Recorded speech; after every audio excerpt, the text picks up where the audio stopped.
आजकल एसआईएफ का नाम बहुत सुनने को मिल रहा है। कोई बोल रहा है ये नेक्स्ट बिग अपॉर्चुनिटी है, कोई बोल रहा है रिटेल के लिए गेम चेंजर है, कोई बोल रहा है ये पीएमएस का चीपर वर्जन है। पर सच क्या है? और सबसे इंपॉर्टेंट, क्या ये प्रोडक्ट हर इन्वेस्टर के लिए है? आज मैं आपको एसआईएफ समझाने वाला हूँ, कंपैरिजन के through. Mutual fund versus PMS versus SIF. Emotional opinion नहीं है, टेक्निकल कंपैरिजन है, स्ट्रक्चर के साथ। और मैं चाहूंगा आप इस वीडियो को इन्वेस्टमेंट पिच की तरह नहीं, प्रोडक्ट अंडरस्टैंडिंग की तरह देखें। सबसे पहले एसआईएफ होता क्या है? एसआईएफ का फुल फॉर्म है स्पेशलाइज्ड इन्वेस्टमेंट फंड। ये सेबी के अंडर रेगुलेटेड प्रोडक्ट है। ये कोई अनरेगुलेटेड स्कीम नहीं है, ये कोई ऑफशोर स्ट्रक्चर नहीं है। ये इंडिया के रेगुलेटरी फ्रेमवर्क के अंदर ही डिजाइन किया गया प्रोडक्ट है। पर इसका पोजिशनिंग इंटरेस्टिंग है। ये ट्रेडिशनल म्यूचुअल फंड से ज्यादा फ्लेक्सिबल है और पीएमएस से ज्यादा एक्सेसिबल है। ये बीच का स्पेस फिल करता है। अगर आप सिंपल लैंग्वेज में समझे, म्यूचुअल फंड में स्टैंडर्डाइज पोर्टफोलियो होते हैं, पीएमएस में कस्टमाइज पोर्टफोलियोज होते हैं।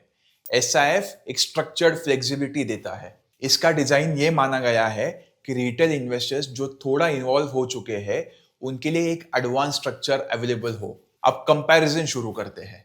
अगर आप मिनिमम इन्वेस्टमेंट कंपेयर करें, म्यूचुअल फंड में आप 500 या 1000 रुपए से इन्वेस्टमेंट चालू कर सकते हैं। पीएमएस में मिनिमम 50 लाख रुपीस का इन्वेस्टमेंट लगता है। एसआईएफ बीच में बैठता है। Minimum investment is 10 lakhs. ये थ्रेशोल्ड रैंडम नंबर नहीं है, ये डेलिबरेट पोजिशनिंग है। इसका मतलब क्या है? ये प्रोडक्ट एंट्री लेवल रिटेलर के लिए नहीं है, पर ये अल्ट्रा एचएनआई के लिए भी एक्सक्लूसिव नहीं है। ये ग्रोइंग इन्वेस्टर के लिए है। अब एसआईएफ को सिंपल करते हैं। एसआईएफ 3 कैटेगरीज में डिवाइडेड होता है। पहला है इक्विटी, दूसरा है हाइब्रिड और तीसरा है डेट। इक्विटी में 3 स्कीम्स होती है, हाइब्रिड में 2 और डेट में 2। चलो अब एक एक करके समझते हैं। सबसे पहले बात करते हैं इक्विटी एसआईएफ की। ये कैटेगरी ग्रोथ ओरिएंटेड है और रिस्क भी यही हाईएस्ट होती है। इसमें 3 स्ट्रक्चर्स आते हैं। पहला है इक्विटी लॉन्ग शॉर्ट। इसको आप फ्लेक्सी कैप जैसे समझ सकते हो। फंड मैनेजर यहाँ लार्ज कैप, मिड कैप और स्मॉल कैप में एलोकेट कर सकता है। पर इंपॉर्टेंट डिफरेंस ये है कि यहाँ 25% तक अनएज्ड डेरिवेटिव्स अलाउड होते हैं। मतलब सिर्फ लॉन्ग इन्वेस्टिंग नहीं, टैक्टिकल पोजिशनिंग भी पॉसिबल है। रिटर्न एक्सपेक्टेशन लॉन्ग टर्म में टिपिकली 12 to 13% एनुअल रेंज में रहती है, assuming discipline execution. Risk level यहाँ हाई होता है, पर रिलेटिवली कंट्रोल्ड कंपेयर टू बाकी इक्विटी एसआईएफ स्ट्रक्चर। दूसरा स्ट्रक्चर है equity x top 100 long short. ये स्ट्रैटेजी मिड और स्मॉल कैप हैवी होती है और लार्ज कैप एक्सपोजर कंपैरेटिवली कम होता है। इसको आप मिड और स्मॉल कैप म्यूचुअल फंड से इक्विवेलेंट समझ सकते हो, लेकिन यहां भी 25% तक डेरिवेटिव फ्लेक्सिबिलिटी अवेलेबल होती है। रिटर्न एक्सपेक्टेशन यहां टिपिकल 13 to 15% रेंज में होती है, लेकिन रिस्क सिग्निफिकेंटली हायर होता है क्योंकि मिड और स्मॉल कैप में वोलेटिलिटी नेचुरली ज्यादा होती है। तीसरा स्ट्रक्चर है सेक्टर रोटेशन लॉन्ग शॉर्ट। ये सेक्टर फंड जैसा होता है, एलोकेशन सेक्टर स्पेसिफिक होता है। यहाँ एक रूल होता है, at least 80% allocation should be there in minimum 4 sectors, ताकि ओवर कॉन्सेंट्रेशन अवॉइड हो। इस स्ट्रक्चर में भी 25% तक डेरिवेटिव्स अलाउड होते हैं। रिटर्न एक्सपेक्टेशंस यहाँ भी 12 to 14% रेंज में हो सकती है, लेकिन वोलेटिलिटी सबसे ज्यादा इसमें होगी क्योंकि कॉन्सेंट्रेशन रिस्क हाईएस्ट होता है। अब एक सिंपल रिस्क लैडर समझो। इक्विटी लॉन्ग शॉर्ट में हाई रिस्क होता है, इक्विटी एक्स टॉप 100 में वेरी हाई रिस्क होता है और सेक्टर रोटेशन में हाईएस्ट कॉन्सेंट्रेशन रिस्क होता है। जैसे जैसे आप इस लैडर में आगे आगे बढ़ते हो, रिटर्न एक्सपेक्टेशन बढ़ता है, पर साथ ही वोलेटिलिटी भी इंक्रीज होती है। टैक्सेशन यहाँ सिंपल है और इक्विटी टैक्सेशन फॉलो होती है। अगर होल्डिंग पीरियड 1 साल से कम होती है तो 20% शॉर्ट टर्म कैपिटल गेन लगता है, और अगर 1 साल से ज्यादा होल्ड करते हो तो 12.5% long term capital gains tax लगता है। ये स्ट्रक्चर इक्विटी म्यूचुअल फंड जैसा ही है। एक और इंपॉर्टेंट पॉइंट है हॉरिजॉन। इक्विटी एसआईएफ में इन्वेस्टमेंट हॉरिजॉन आइडियली 5 साल से कम नहीं होना चाहिए, क्योंकि शॉर्ट टर्म में वोलेटिलिटी ज्यादा हो सकती है और डेरिवेटिव्स के लिए उसी के वजह से अनप्रेडिक्टेबिलिटी भी हाई होती है। लॉन्ग टर्म ही यहाँ रिटर्न्स को स्मूथ करता है। तो ओवरऑल अगर आप इक्विटी एसआईएफ को समझो, ये हायर फ्लेक्सिबिलिटी देता है, हायर रिटर्न पोटेंशियल देता है, लेकिन हायर रिस्क के साथ आता है, इसलिए इस कैटेगरी को समझ के ही अप्रोच करना चाहिए। अब बात करते हैं हाइब्रिड एसआईएफ की। ये कैटेगरी काफी इंटरेस्टिंग है क्योंकि ये ग्रोथ और स्टेबिलिटी का मिक्स क्रिएट करती है। इसमें दो स्ट्रक्चर्स आते हैं। पहला है एक्टिव एसेट अलोकेटर लॉन्ग शॉर्ट। इसको आप मल्टी एसेट फंड जैसा समझ सकते हैं। फंड मैनेजर यहाँ इक्विटी, डेट, गोल्ड और सिल्वर में अलोकेट कर सकता है। अलोकेशन फ्लेक्सिबल होता है और डेरिवेटिव्स का यूज भी अलाउड होता है। Return expectation typically 10 to 12% range में होती है, डिपेंडिंग ऑन अलोकेशन साइकिल्स। दूसरा है हाइब्रिड लॉन्ग शॉर्ट। इसको आप बैलेंस एडवांटेज फंड जैसा समझ सकते हो, लेकिन यहां भी डेरिवेटिव फ्लेक्सिबिलिटी होती है। इस स्ट्रक्चर में मिनिमम 25% इक्विटी और 25% डेट मेंटेन करना जरूरी होता है। बाकी का 50% फंड मैनेजर के डिस्क्रिप्शन पे होता है। रिडेम्पशन टिपिकली ट्वाइस वीकली होता है। Again return expectation is between 9 to 11%। Taxation यहाँ स्ट्रक्चर पे डिपेंड करती है। अगर equity exposure required threshold cross करता है तो इक्विटी टैक्सेशन लगेगी, वरना हाइब्रिड टैक्सेशन लगेगा। मिनिमम इन्वेस्टमेंट हॉरिजॉन आइडियली 3 साल का होना चाहिए। अब बात करते हैं डेट एसआईएफ की। इसमें दो स्ट्रक्चर्स आते हैं। पहला है डेट लॉन्ग शॉर्ट। इसको आप डायनामिक बॉन्ड जैसा समझ सकते हो, लेकिन यहां भी डेरिवेटिव फ्लेक्सिबिलिटी होती है। दूसरा है सेक्टोरल डेट लॉन्ग शॉर्ट। ये सेक्टर स्पेसिफिक डेट एलोकेशन पे फोकस करता है। मिनिमम 2 सेक्टर्स होने चाहिए और किसी एक सेक्टर में एलोकेशन 75% से ज्यादा नहीं हो सकता। रिडेम्पशन जनरली वीकली होता है। Return expectation around 8 to 9% range में होती है। टैक्सेशन यहाँ स्लैब रेट के हिसाब से होता है। स्ट्रक्चरली देखा जाए तो डेट एसआईएफ उतना कंपेलिंग नहीं लगता compare to existing debt options. ये एक सिलेक्टिव ओपिनियन है। अब डिटेल कंपैरिजन करते हैं पैरामीटर्स पे। पहला पैरामीटर है structure versus traditional mutual fund.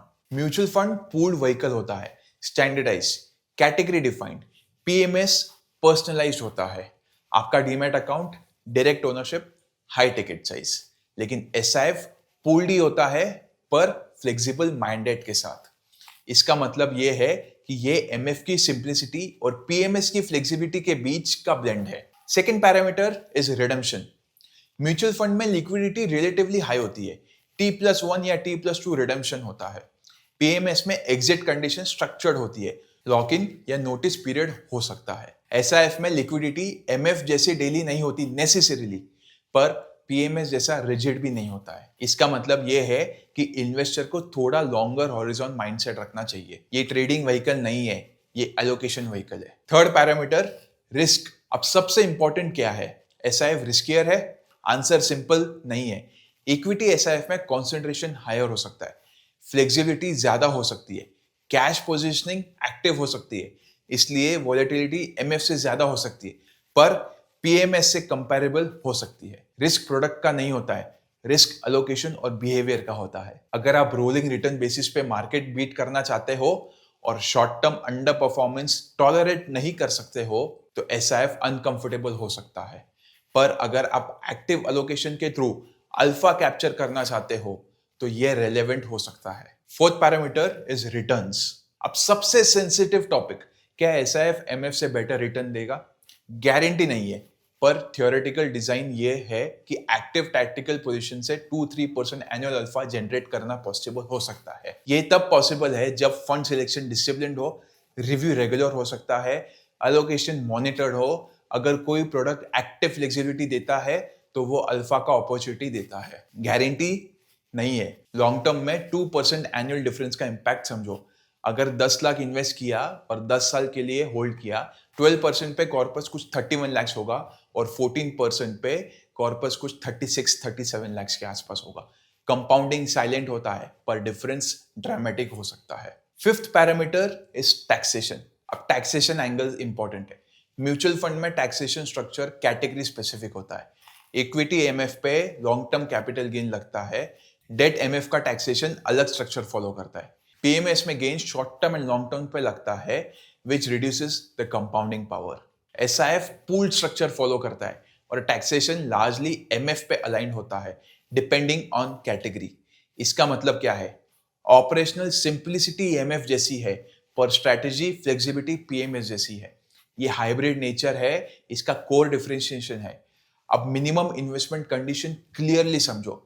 SIF में मिनिमम 10 लाख इन्वेस्टेड रहना चाहिए। अगर आप पार्शियल विड्रॉल करते हो तो भी 10 लाख थ्रेशोल्ड मिनिमम होना चाहिए। ये डिसिप्लिन क्रिएट करता है और फंड मैनेजर को फ्रीडम देता है regarding flexibility for taking unhedged derivatives called. अब एक इंपॉर्टेंट कंटेक्स्ट, इंडिया में majority retail investor mutual fund category में ही इन्वेस्ट करते हैं।